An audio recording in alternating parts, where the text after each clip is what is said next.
আমি তাকে একসময় পয়লা বৈশাখ উপলক্ষে খেতাব দিয়েছিলাম লৌহ মানবী।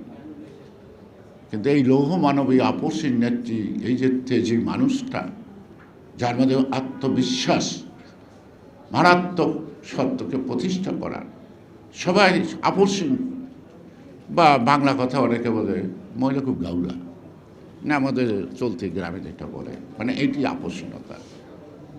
তাকে যখন বাড়ি থেকে জোর করে বের করে দিল অন্যায়ভাবে এক কাপড়ে, এই লৌহ মানে চোখেও ফোঁটা ফোঁটা জল জনগণ দেখতে পারল।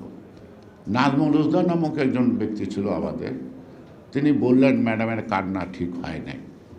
আমি নাজমুল হুদাকে টেলিফোন করে বললাম কান্নার কোনো কারণ হয় না, অর্থাৎ গানের স্বরলিপি আছে, কান্নার স্বরলিপি নাই। কে কার দুঃখ কীভাবে প্রকাশ করব, তার হৃদয় থেকে কীভাবে প্রকাশিত হবে সেটা সে নিজেও জানে না।